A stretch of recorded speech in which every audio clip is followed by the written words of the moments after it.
Hello, everyone. Good morning, good afternoon, depending on where you are. My name is Kim Elena Ionescu. I'm the Chief Sustainability Officer for the Specialty Coffee Association, and I'm glad that you're all here for this webinar. This is the second in a series of 2 webinars that we've done this week with World Coffee Research. This one is focused on their work in Latin America and the Latin American region. We did one on Africa, or focusing on Africa, on Tuesday, and you can get a recording of that as well as a recording of this webinar after its completion, and we'll post both of those on our website, scanews.coffee. This is the second webinar with World Coffee Research this week, but it's also part of a bigger series that the SCA's Sustainability Center is doing, driven by the Price Crisis Response Initiative that the association launched in December of last year. And the webinar series is really ranged in what we've covered, and some of the topics have been about immediate actions that people can take and new tools that are available in the context of this particular kind of economic moment or economic context for coffee.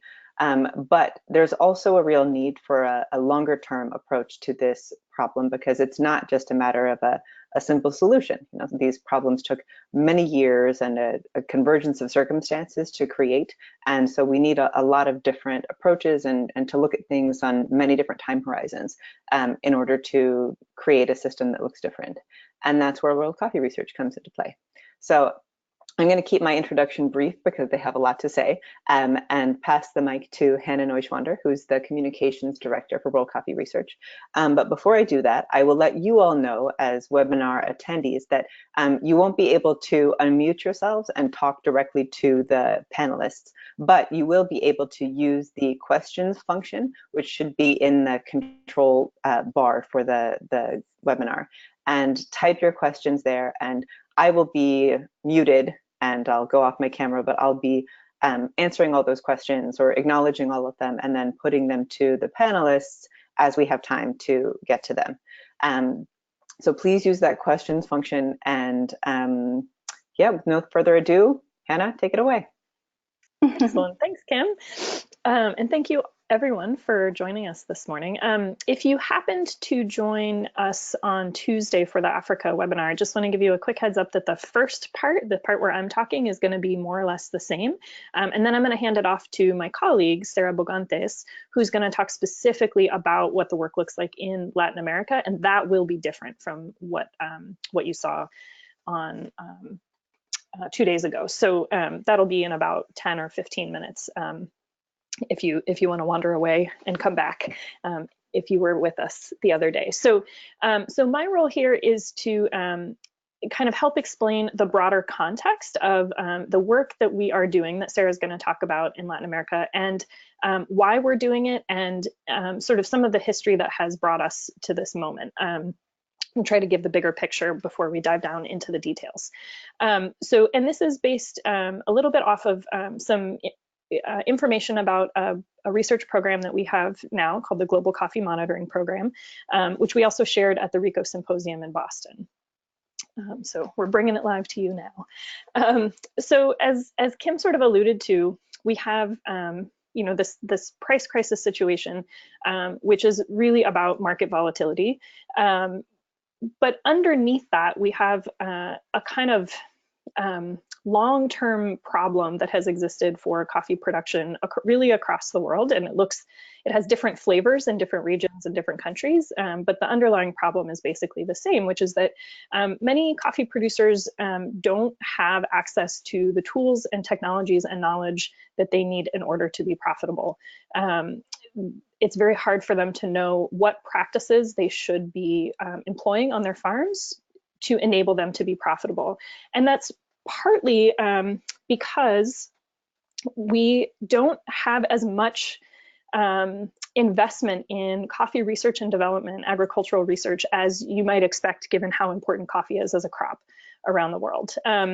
And in part, World Coffee Research was created to address that problem. So we were created in 2012. We're still a very young organization, recognizing that we need innovation in coffee agriculture, and that the existing systems that we have for producing that innovation are really challenged.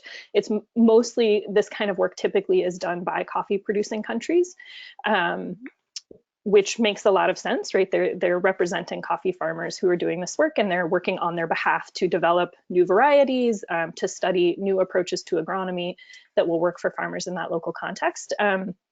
The problem is that a lot of times that information is retained within the country when it's being done. And some countries do this very, very well. Colombia is probably an example that people are familiar with. But many countries don't have those sorts of infrastructures and don't receive the benefits of that knowledge. Or if they do, it's, sort of 50 years out of date by the time they get it. So we're here to sort of begin to fill in some of those gaps. We work in 27 countries. We work very closely with national coffee institutes in the countries where we work. This is just a kind of small example of some of our partners.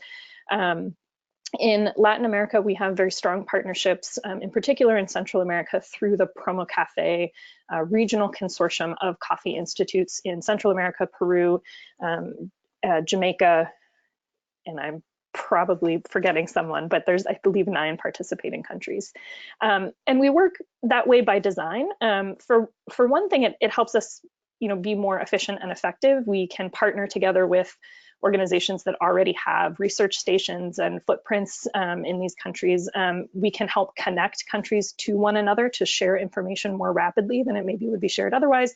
And it lets us be more effective in reaching a broader audience. Countries also matter a lot when it comes to things like determining which varieties are available to farmers in that country. They often are very involved in kind of approving or recommending varieties for farmers. And so when you're doing research that's about helping farmers get access to better varieties, creating new varieties, and also spreading knowledge about agronomy practices, it's important to work with the local institutes, and so that's what we do. So why does World Coffee Research exist, and why are we doing this big trial that we're going to tell you about shortly?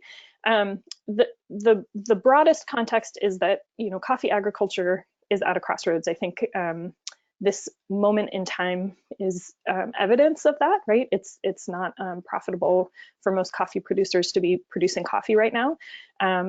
This is not a new thing. If you go back and look at the history of coffee production, there's dips and peaks and valleys. We know that market price volatility has existed at least back to the 90s. But what is a little bit new is the broader context of climate change putting significant pressure on coffee farmers. It is harder and harder to grow coffee, especially if you're in middle altitudes where temperatures are rising more quickly and where diseases and pests are putting more pressure on those farms. And when we look at the sort of historical trend here, we can see that coffee production has basically gone up over the last 30 years at a rate of about 2% per year, which is perfectly in keeping with demand. So consumption has gone up at about 2%, and we have produced about 2% more coffee globally over that period of time. When we look ahead over the next 30 years and kind of forecast, what do we think we're going to need? And do we think we're going to be able to meet that need? If demand kept rising at 2%, which we think is a reasonable assumption to make because Asia is drinking more and more coffee, places like Brazil, across Africa, people are drinking more coffee. So we think that's a reasonable assumption to make. If we were to just keep trying to keep up with that trend, right, we would need about 122 million bags of coffee. And the sort of like high end of what we think is about 180 million bags of coffee.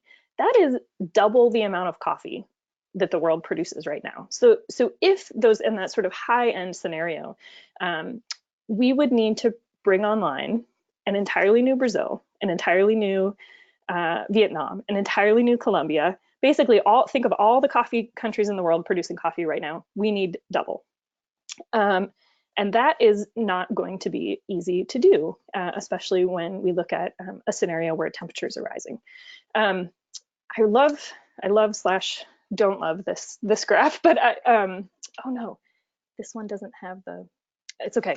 sorry guys, I put the wrong slide in here, but I will explain it. So this is just to give you a sense of where have those production increases come from over the last 30 years. So here's right, I think hopefully you can see my mouse. The second label down here says total. So that's plus 67% over the last 30 years. That's about 2% per year globally that production has increased. But you can see above that line, there's two heavy producers, right, that are really driving a lot of that increase. Brazil, which has gone up by 100%, so doubled their production over the last 30 years, and Vietnam, 1,800%, right? And that's because Vietnam basically didn't produce coffee before, and then it came online, and now it is the second largest producer in the world. So those two countries are sort of carrying a lot of the load of that production increase. And a lot of other countries, most of the other countries that we associate with specialty coffee are somewhere below that. I had a version of this slide that has the countries actually labeled, so I'll just say it with words who they are. So this high potential group is groups like Indonesia, Ethiopia. Current safe, those are groups like Colombia, Honduras. They're producing lots of coffee. They have great infrastructure. We don't expect them to go anywhere. Challenging are countries that are, we think, able to produce more coffee, but there's challenges to working in them, either sort of bureaucratic or political challenges or lack of infrastructure, that sort of thing. And then way down here, you have these countries that are, if you can see the numbers, they're very tiny. They're actually losing production. So over the last 30 years, they've gone down as a group by 50 to 55%.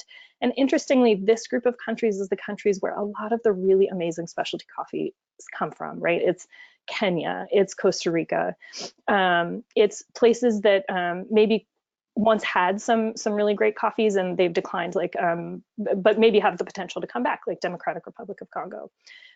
So when we think about this like really big picture, when we zoom way out and think about what is coffee production going to look like, what is coffee farming going to look like in the future, it's very possible, very likely, that unless we begin to address some of these underlying problems, we're going to have fewer coffee farmers, and we're certainly going to have less origin diversity. The positive side of that is that we think that it's possible to really address that by focusing on innovation and investment in agricultural approaches, right? So better helping farmers have access to better knowledge and better tools and technologies to be better farmers. But we also recognize that that is not going to look like one thing, right? Coffee farmers are not one kind of farmer. Coffee farms look so different depending on where you go. And trying to have a sort of one size fits all approach, which is really historically how it has worked, is not probably going to work. So in general, how does it work? Agricultural research and development. This is the continuous ongoing development of improved technologies. And when I use that word, I mean things like varieties, but also maybe things like fungicides or approaches for plant nutrition and practices that has really, these things have been a precondition for profitable farming for the last 150 years in most places. And typically what happens is you have kind of upstream organizations, often, again, countries, the public sector, but also universities, engaging in research and development to create those new knowledge practices and those new technologies. So, for example, new varieties. Then you have extension systems that help deliver those things to farmers, and ultimately at the farm level, they are applied to increase quality and yield, and we hope fundamentally profitability. Historically, profitability was not an explicit part of that equation. So when you would develop a new variety or when you'd be doing agricultural research, the main thing that you would be looking for as a researcher or as a country or a national coffee institute would be things that would address pests and diseases and yield. So you're trying to prevent the loss of yield by addressing pests and diseases and increase yield by, looking at things like nutrition and soil health and just what the plant is capable of, developing new varieties that are higher yielding. But you didn't look at, are these things actually profitable for farmers? And that is a huge problem because at the end of the day, many of these approaches or new varieties that have been developed we're really had this single-minded focus on increasing yield. And often in order to implement those things, a farmer has to spend more money. And sometimes if you have to spend so much more money to implement them, and the thing isn't actually producing, a commensurate amount of income, you end up losing money. So really putting profitability at the center, at the focus of this research to identify what's working and what's not having it be an afterthought. That is a sort of new approach that we're taking. The result when you don't do this is that farmers end up shouldering too much of the risk, in some cases all of the risk.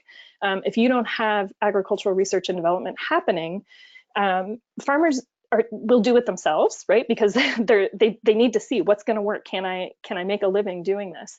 And they're really taking on a burden that they shouldn't need to take on. They already have so much risk in terms of exposure to pests and diseases and the weather and market volatility, right? Things they have no control over, but that deeply impact whether or not they're able to be successful. So they shouldn't also be having the risk of trying to figure out what practices are going to work on my farm, right? That we should be able to provide better guidance for them. And so that is the context, the situation that led to the creation of our most ambitious and significant current research program, which we call the Global Coffee Monitoring Program. This is a program, most simply, that looks at which combination of variety and agronomic practice produce the most profit for the farmer. So that's the simple equation, and we're going to talk about what this looks like in detail. I'm going to go back real quick. So in the briefest explanation possible, what we're doing is we're putting actual trial sites in farmer fields in many countries around the world, and every single trial site takes the farmer's existing variety, whatever it is that's the kind of standard on their farm or in that region, and we add 2 improved varieties, things that the farmer wouldn't otherwise be growing, but that we think are likely to be better in one dimension or another. And similarly with agronomic practice, we're looking at whatever they're currently doing. We ask them to make no changes, and then we ask them to make we decide on 2 different sets of practices that will be, we think, improved. And then we wait, and so you can see each trial site has 9 different possible combinations. This one up here is in the top left is the current variety plus current practice, and then all the other ones are different combinations of new variety, new practice. And over the course of 5 years, we look at which combination is working together to produce. We'll look at all sorts of things. We'll look at yield, we'll look at cup quality, but fundamentally at the end of the day, we're most interested in which combination is producing the most profit for the farmer. And we take all of that and we do it 1,100 times in 30 countries. We're still in the process of building this network. I think we have 250 trials in the ground now, and we'll have 1,100 by 2022. And really the big picture aim is to understand what are the drivers of farmer profitability and what are the best practices for climate smart agriculture. So all of these interventions basically have been designed with a long-term view of what are we going to need to do over the next 30 years as we know that temperatures are rising and the situation on the ground for farmers is changing. And Sarah's going to talk a little bit about what some of those practices are that we have identified that are being tried in this research. One of the key things that I want to emphasize about the program is that while we have chosen things that we think are likely to be better than what the farmer is doing, at the end of the day, this fundamentally is research. It is not a demonstration. So we are not showing someone, here's the best way to do it. We are asking the question, what is the best way to do it? We hope that in these sets of 9 combinations, there will be things that are really helping and producing much more coffee and better coffee and more profitability for the farmer. But we don't know for sure. And that's what we're aiming to find out. So I'm going to turn it over. Oh, sorry. Here's the slide where I was supposed to talk about that. I'll say 2 more things and then turn it over to Sarah. So this is actually an aerial view of what one of these plots looks like from above. This is what photo was taken when these trees were newly planted, just a week or so after they were planted. And you can see this grid, right, of the 9 different treatment areas. So all the coffee from each area will be kept separate once it's harvested and carefully measured in all these different dimensions, so that we can see which one is working best. So just to put a finer point on sort of how is this different than what's come before, what makes this sort of unique. One is just the scale. So doing this kind of research trial over this many countries with this many sites is not something that's ever been done before in coffee. Typically when you're doing agronomic research, as I said, you're doing it at the country level, and you might have multiple sites across the country, but you're not typically looking at how one country compares to another. And that's a sort of unique capability of World Coffee Research because we work with so many partners in so many places. Another thing that's pretty unique about it is that it's being done together with the farmer in his or her field. So most often, agricultural research for any crop is done on research stations. And then you find, okay, well, here's the thing that worked the best. And then you go tell the farmer, here's what we think you should do. But it doesn't take into account, in that situation, the realities that the farmer has in his or her own field, right? And the differences and the uniquenesses that are there. And it certainly doesn't take into account things like, household labor and off-farm income and the ability to measure profitability. So that's very unique. I mentioned that it's research, not demonstration. And that another big kind of key difference here is that we are intentionally trying to capture the diversity of farms. We can't possibly capture all of it because there's just so much. I mean, coffee is produced in 60 countries and coffee farming looks so different in some places. But we are trying to capture some big, broad swaths of that diversity. So, I think it's pretty obvious, common sense, that coffee produced on a large estate farm where coffee is really the main source of income, that's going to look very different than coffee produced on a smallholder farm where it's maybe 20% of the household income. And they're also, working as a taxi driver on the weekends in the city and growing bananas and legumes. So the kinds of things that are going to drive profitability for those 2 different kinds of farms, they're going to be very different. And so if we don't capture that diversity in this, we're not going to be able to make good tailored recommendations for different kinds of farming systems. And of course, also, things like elevation and topography and what's going on with the soil, those also matter. So we are capturing the data about those things. So I'm going to turn it over to Sarah to talk about how the trial works and some of what we're finding so far in our Latin American countries where we have the trial going. Okay, thank you. Sorry, Sarah is the regional director of this program for all of Latin America, so she has a very big job. There you go, Sarah. Thank you, Hannah, for explaining that. Okay, let me explain a little bit what is the design of the trial and explain a little bit. This is a research trials. If you look in the design, you can see different varieties and different agriculture treatments. Okay, this is the first. There's a common variety. Variety A we call, and variety B, and variety A and variety B have a very better conditions of that common variety or existing variety is the kind of variety that the farmer have in the coffee plantations. Okay, trials have 2 main components. One, we discussed is about variety, and the other is agronomic practices or agricultural treatments. Why is variety a main component? Because variety matters a lot to how well farmers does. And for example, the was meter of farmers don't have using varieties optimal for their condition or environment. This is a party because there is still a lot to learn about what is the optimal or what is, what is the different kinds of farmer places. But everyone knows the better option exists. Farmer doesn't have access for the good plants. This is a very big mess. Farmers have no idea what they have, and they think they have they are wrong. This is a key of the GSMP program or Global Coffee GSMP or Global Coffee Monitoring Program is making sure where you choose You choose a good variety, and you're going to put this plant not for 1 year in the soil. You're going to spend more for 15 or 12 years. You need to be very careful and try to decide the best variety. Okay, and that's all important. It's making sure that you are a pure variety and it's a healthy plant, because you need to eliminate all the risk conditions in the renovations. Okay, let me explain a little bit what is the difference part of that we are working. First, we decide different agriculture treatments. One like moving the planting and spacing, other is shade, conservation soils, and nutrition.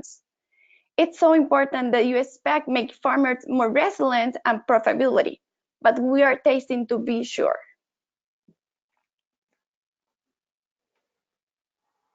Next, Hannah. Is it showing? Yeah. Okay. Okay, that's perfect. Let me explain how we can eliminate this risk, improving agriculture treatment and helping the profitability of the coffee producers. First, let me determine what type of farmers. I think so Hannah explained, and you know that in each country we have different type of farmers. The first that we held is making a workshop in each country with research, with coffee institutions, producers, and other actors that are in the charge. This allowing us to collect for us all the information and knows what is the country production system, what type of farmers, what is the currency situation of the crop, of the different challenges in each country. We can see example in this slide, the case of El Salvador: soils conservation problems, water stress problems, excessive use of herbicides, and we can eliminate all these costs with tempered shade. This produce mulch, decrease application of herbicides, and create a favorable microclimate and develop a good coffee. And in the case of Peru, you can see the same thing. As an example, we can design coffee with other crops, and these things generate more income for producers. Each country has a very different limitations, and at the same time, different type of farmers. Okay, the second step that we are working in this GSMP program is making a menu for treatments. And this kind of menu treatments, if you're looking, we can improve, example, the spacing or the density. We can improve or put shade manager, soils conservation, and nutrients efficient. Of course, the farmer choose two options, and we can add these different treatment in the treatment A or in the treatment B. This variety selection will depend on the technology of the farmer and the limitation that he has. This limitation we transfer in efficient agronomic treatments.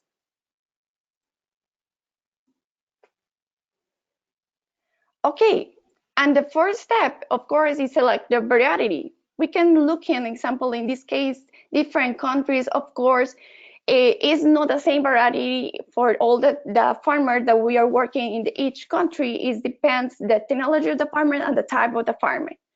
The important thing here is the variety A and B are pure and healthy.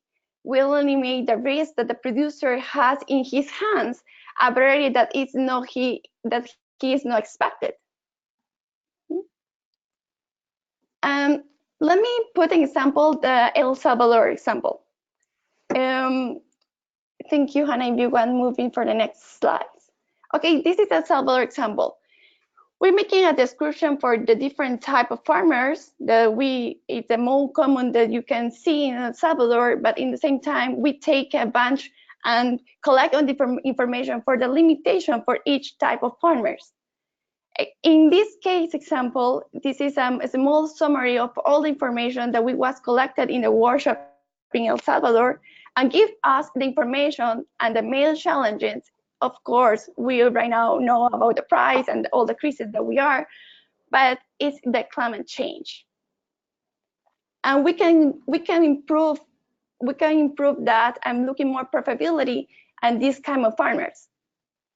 Let me try to show you my, what I'm doing in El Salvador in the next slide.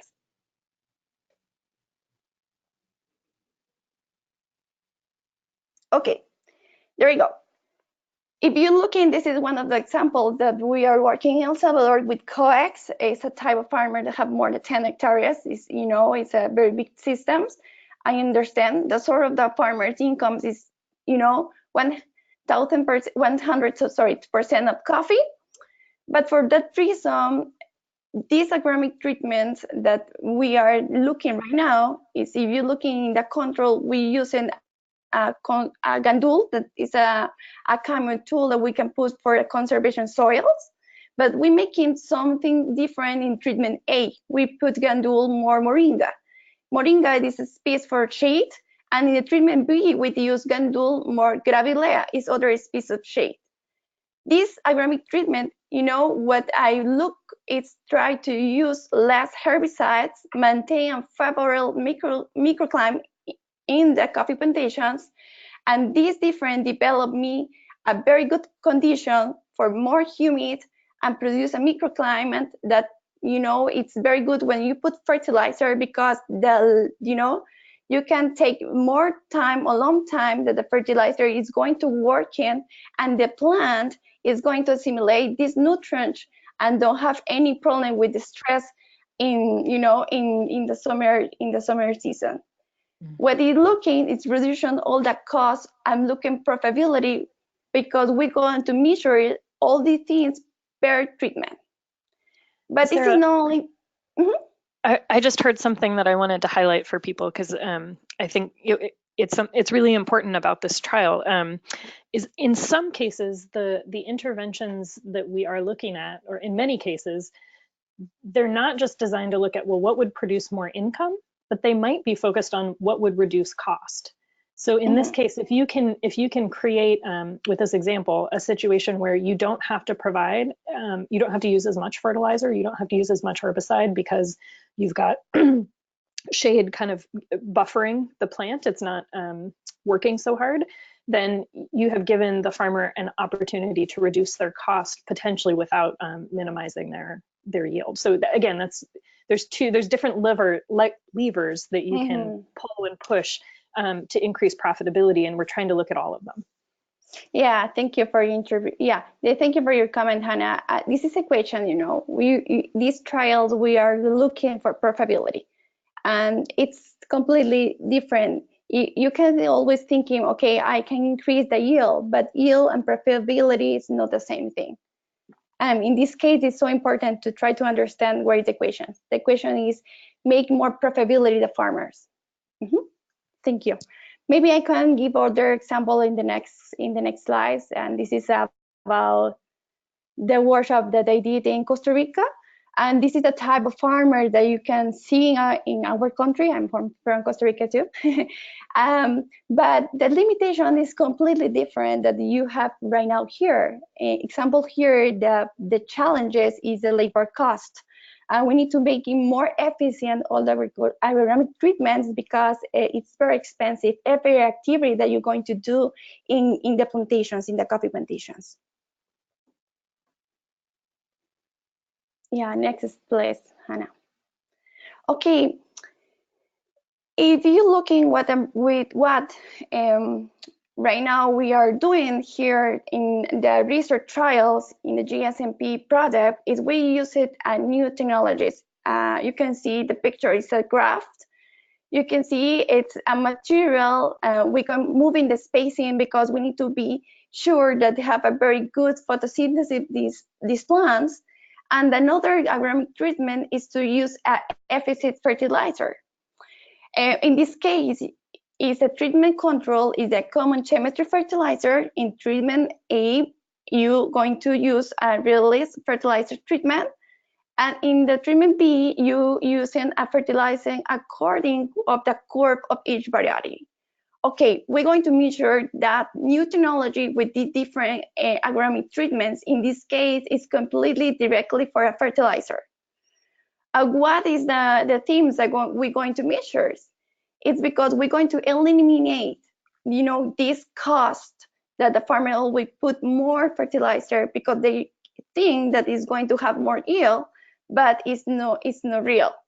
It will use what the amount the plant needs and it's going to be more neutral of this. This is a case example in Costa Rica, but it's completely different than what we are looking in El Salvador. It's because the limitations, of course, maybe we have the similars, but we're going to look more what is the each limitation in different countries. And if you're looking in the next slides, we're going to explain what we are doing in mold for our partners in Peru. Before I move real quick, Sarah, one Okay. additional comment I wanted to make about this is, so you can see on this slide, this is a more sophisticated farm and in a country that has better systems for supporting coffee farmers. And so one of the varieties that we've chosen for this trial is called H1. You might also know it as Centro Americano. And this is when Sarah said new technology, this is a newer variety, a new F1 hybrid variety. And we often, these varieties are so new. They were just released to farmers in Central America in 2010. And we often get these questions about, well, what should I be doing with these varieties? Like, what kind of nutrient needs do they have? And, how are they different? And honestly, there's hardly any research to support good recommendations to farmers. So again, as Sarah's talking about, looking at very specific different approaches to nutrition for these plants, and do we just give them a lot of fertilizer? Do we do it in a different way? Treatment B is looking at each plant and evaluating what it needs as time goes on, so that we can begin to make some generalized recommendations about what these varieties need in different contexts. Because that evidence base, that research just doesn't exist. Mm-hmm. Sorry. Okay, so yeah. here we go. No, your comment is good, and I want to add more comments for this slide, is because I want to discuss a little bit more for a graft and this technology. It's important that that we need to prepare a little for the future. The climate change, and every year we're going to have more problems in the summer season in our region. Graft is a very, very good solutions. We put a root of coniferous in the part of the plants, and we can put Arabic in the other part. And this is very, very good technology that we need to put, and it's a kind of tool for the farmers. Yeah, this picture right here, I'm hoping you guys can see my mouse circling around it, but this one right here with the two baby plants, this is the top of the plant is Centro Americano. It's that F1 variety. Mm-hmm. But this plant on the left, the top of the plant was cut off and grafted onto Robusta rootstock. The other plant over here, that didn't happen. It's just got its own normal rootstock. These plants are exactly the same age. They're about 2 weeks old, I think, in this picture. And you can see already how much more this plant is growing. That growth pattern will continue. So that Robusta rootstock enables the plant to be more efficient and strong in in establishing all the systems that it needs to be efficient in getting nutrition out of the soil, in having a good stable base, right? So it doesn't tip over when it has a lot of cherries on it. And so this is a sort of new-ish approach. It's not brand new, but piloting it on a sort of larger scale, using this grafting approach to plants. And you can see it's so simple, but it's like even at 2 weeks old, producing a significant difference in terms of the plant's overall kind of vigor. So that's what Sarah's talking about. Thank you. Okay, let me try to explain other example that we are working in Peru. It's completely different the type of farmers. If you look in the description of the farmer, that's more smallholder. It's have a less than 1 hectare. Most of them it's a family labor. This is different, completely different system. It's more organic compost only. Have more shade. It's more in the environment, in the forest. That. Of course, have different limitations. One is always using old trees and don't moving or no making renovations. Other big problems about the traceability for the materials and don't have unavailable or taking a good seedlings. Have a very problem with the efficient fertilizer, of course, pests and disease, labor cost. We are looking all these kind of limitations.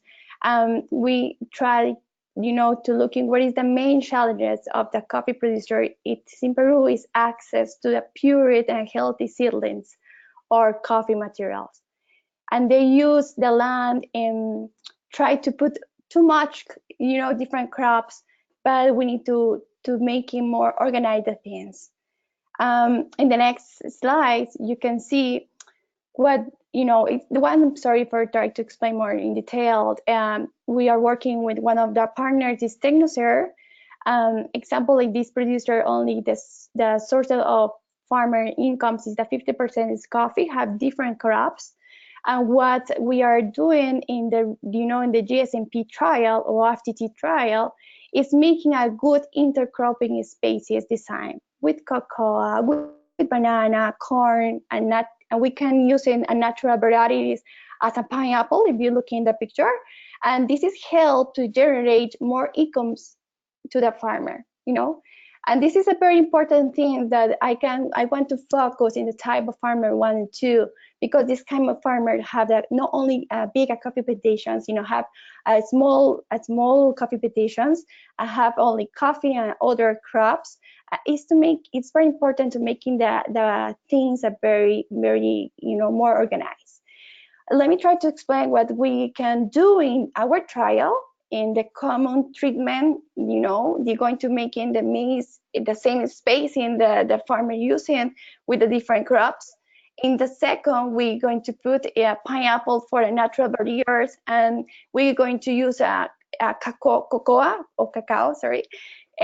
for a shade, and of course put the coffee plants. And in the second, we can shade for different shades, in this case a banana. But the thing is, try to protect this type of designs with type of farmers 1 and 2. I don't know, Hannah, if you want to have some comments about Peru? No, just it's such a good example of how different farming looks in one place Exactly. than another. I mean, it's completely different than Costa Rica. Mm-hmm. Okay, but in the next slide, all the different, in the different country that we are working, it's at each research site, we measure different things. It's important, all the things that we are looking, because we need to make profitability things. We have a soils information, plant growing evolution information too, rainfalls and temperature, pests and disease, evaluation. Of course, one of the most important things, the cost of the production, including all the cost labor, the cup of quality, the yields, and of course the best or the most important equation, the profitability.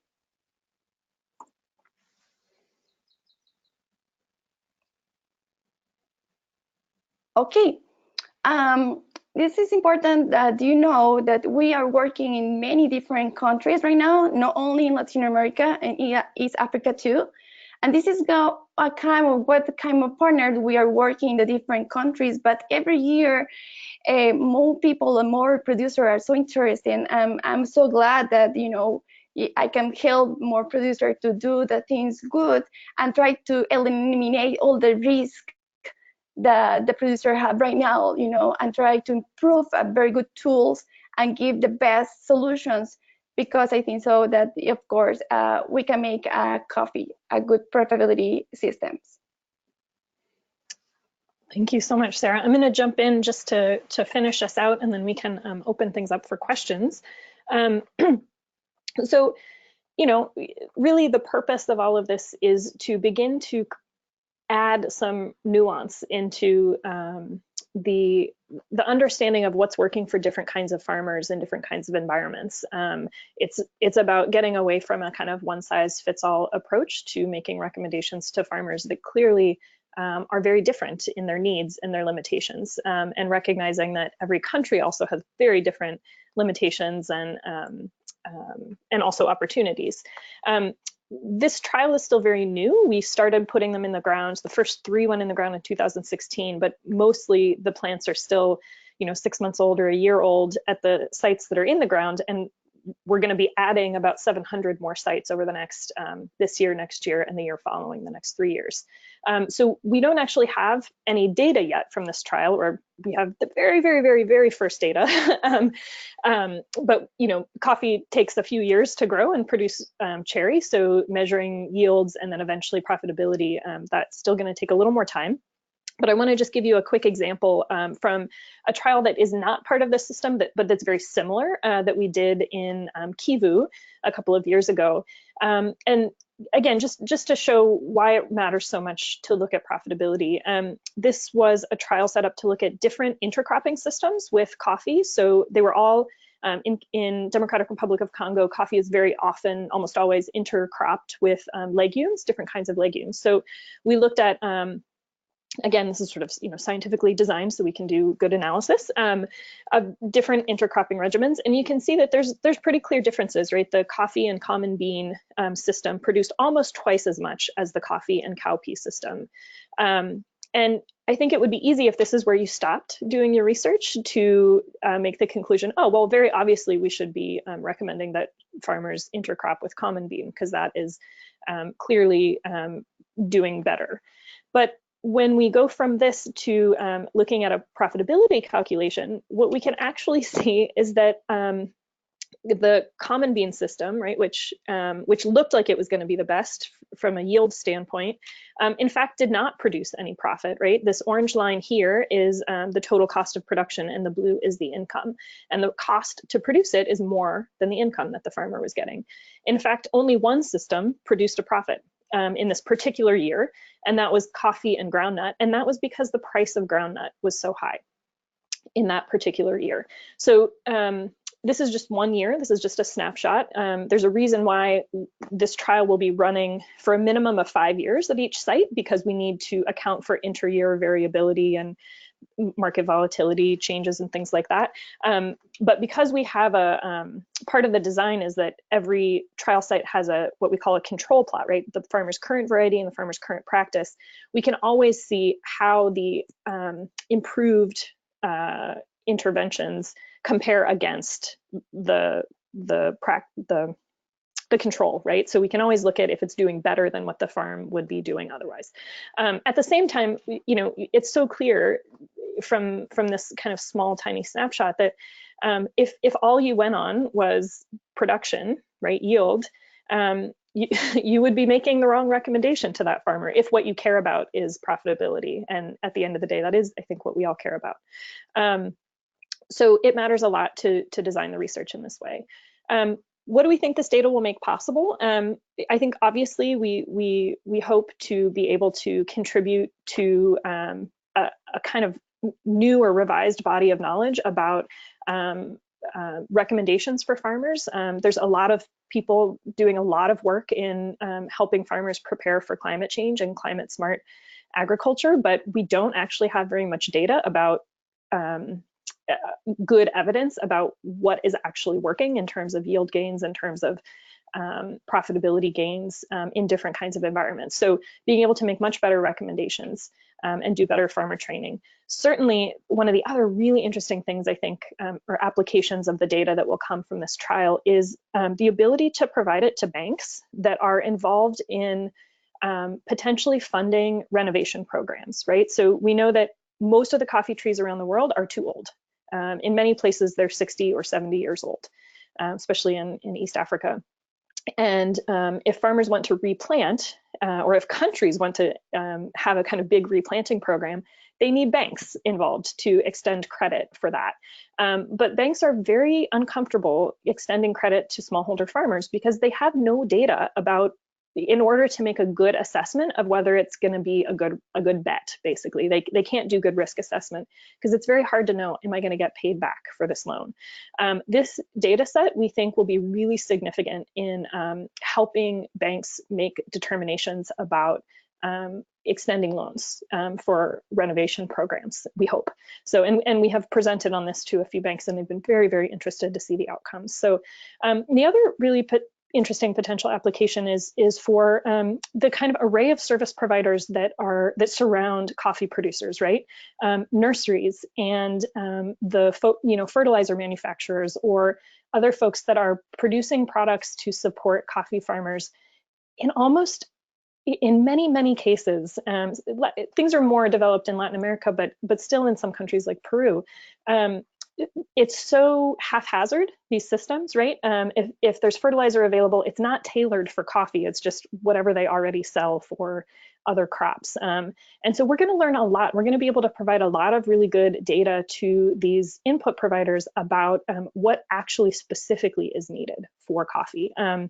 What specific varieties are going to work best in a given country for farmers that maybe weren't available in that country before. And so through this trial, we hope to really help make it possible for coffee farming to be more professionalized and for farmers to have more access to better supports for their farming. So that's the big picture. Clearly, because it's such a big trial and it's in all these countries, we also expect to be able to kind of monitor a little bit more what's going on. If there's a sort of disease outbreak in a given place, we will see it, we hope, very early, and be able to work together with our partners to address it, making coffee farming more, as we say, smarter, as I was just talking about, and of course, the ultimate goal, lifting profitability across the board. And so where are we? We started designing the trial in 2015, 2016. The very, very, very first plants went in the ground in 2016, but we are continuing to plant new trials all the way through till 2022. We will have the first real yield data in Latin America this year. This says Africa 2020, but in Latin America, it'll be this year. But again, as those trials come into maturity, we will have more and more data. And then we're going to aggregate that data and we're going to produce site reports. So every individual farm will get a report about what's going on in that farm. But then we'll also anonymize the data and aggregate it for countries, for regions, and for the world. And those reports, we don't know exactly what format they're going to take or look like yet, but those reports will be openly available for everyone in the coffee industry to make use of. And you know, we hope, we're not entirely sure where it's all going to go, but we are very excited about the possibilities that this data will open up for coffee production. And we also, just to say, this whole network is not fully built yet. So in some countries, we know already kind of who the partners are and have the trials more or less planned out. In other countries, we are still looking for partners. And we're always looking for funding to support the trial. So if you are interested, in order to partner, we have some basic limitations or requirements. We need you to have agronomy staff or access to that or ability to support that. For funding support, there's no limitations whatsoever. You're welcome to contribute, and probably the easiest way to do that is through our checkoff program, which you can learn more about at worldcoffeeresearch.org/checkoff. Which very briefly is just a program that allows coffee roasters to add a penny a pound or 5 pennies a pound, it's up to you, to every green coffee purchase that you make through your importer. And then that money comes back to fund this work and all the other work we do as well. So that wraps up the formal presentation. I think we can turn to questions. We have about 5 minutes left before the top of the hour, but I think both Sarah and I are able to stay a little bit longer if anyone wants to stick with us for some of the questions. And let's see, hold on, sorry guys. Here I am. I can't access my controls, hold on. Sarah, do you want to take a look at the questions and grab a couple of them? Oh wait, here they are. Sorry guys, technical difficulties. Whew. Okay, let's see. Clarifying question, how are we certifying the varieties for what they are? Sarah, you want to take that one?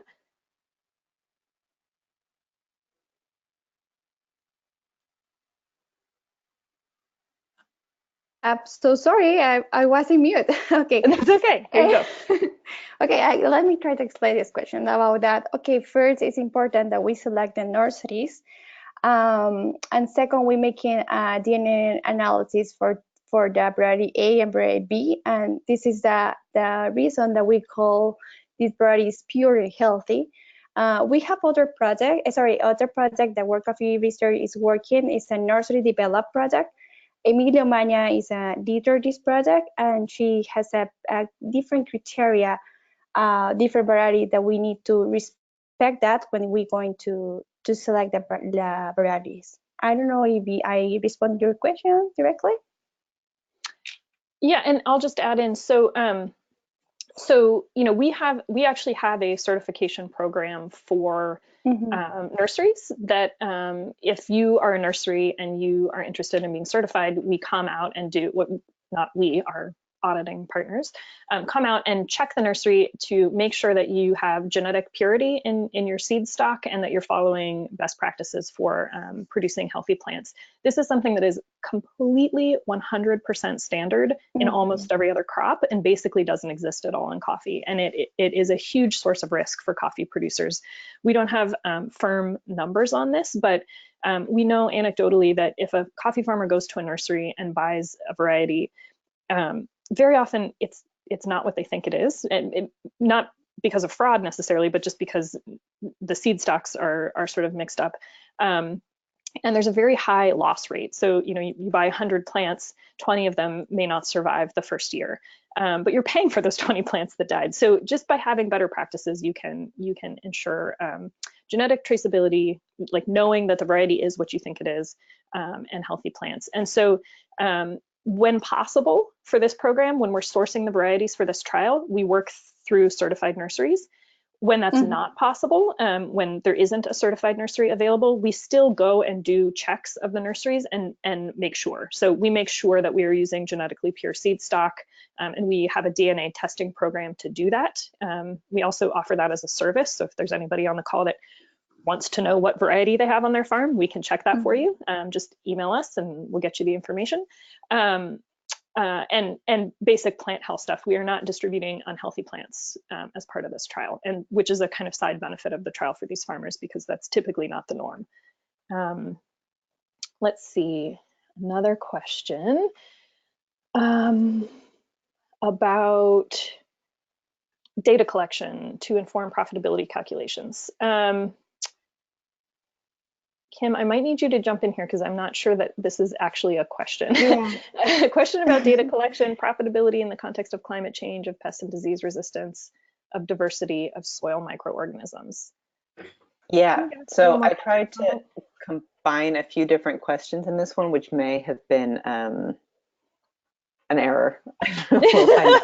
But because we have limited time, there were a few questions that came in about different ways of calculating profitability and some of the complexities there. So accounting for, how do you account for climate change?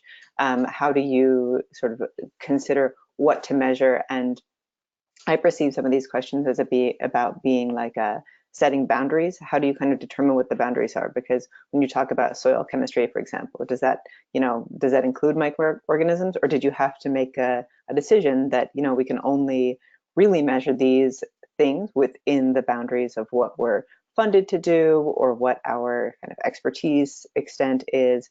And the same thing with, now I can't remember what it says. The pest and disease resistance, like will there be kind of over what time horizon would you need to be able to be looking at these different factors in order to correctly calculate or make kind of an estimate on those sorts of factors that might not be the same every year or might not be consistent from one farm to the next, but do have some bearing on farm profitability. Yeah, so let me just Hmm. go back to the trial design really quick to remind folks that that there's not, maybe this is not here, this is a little bit better view of it, I think.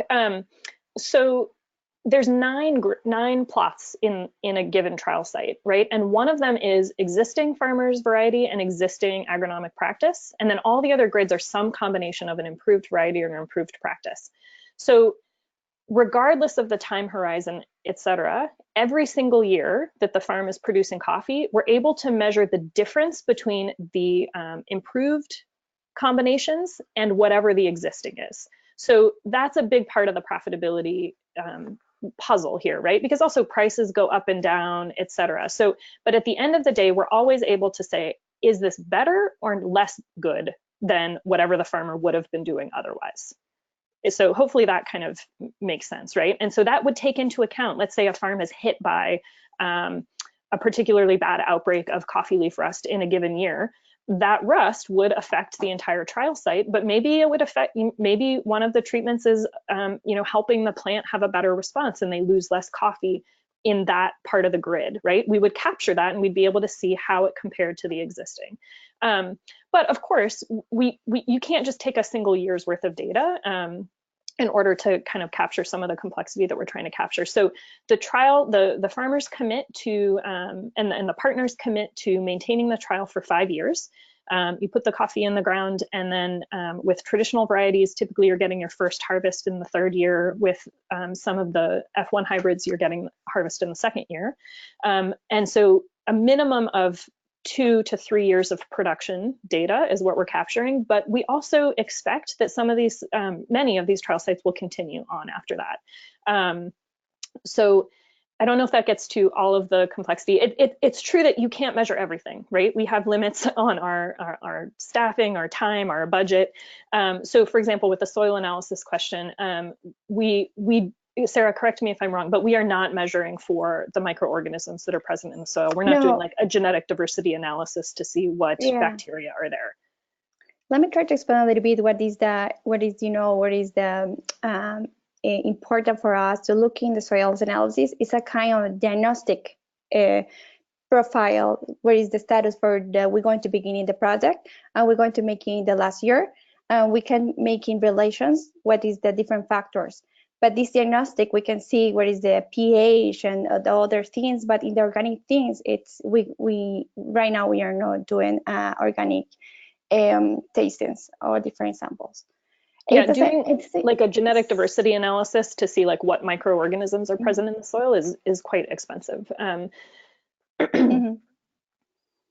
Okay. that's true. That's true. All this data that we are collecting is about 4 or 5 years. But if you look in coffee, we need to take in more years. But we have a budget for these projects because, of course, we want to see what happened in the pruning, what is the vigor for these lines. Of course, we need to make it more than 5 years, but this is the budget for the project. Yeah, and just to address the soil thing on one additional level, like, if you're a farmer in America, a very regular part of your farming practice would be taking soil samples, sending them to the local lab, or even doing some of it on site and checking like, what is the pH, what is the nitrogen content, right? Because if you're trying to figure out what does your plant actually need, what is the optimal amount of nutrition for that plant so that you're not applying too much fertilizer or too much compost or the wrong mix so that the plant has just what it needs but nothing more, that's totally standard. I would guesstimate that 98% of coffee producers don't have access to that. They're not able to do even the most basic kind of testing of their soil. So that's the kind of testing that we're doing in order to understand what are the very basic limitations that this soil has, so that as we're looking at possible interventions, we're addressing what those limitations are. Okay, let's see. Here's a question about grafting. Wouldn't the combination of the hardiness of Robusta and Arabica produce a more negatively affect cup quality?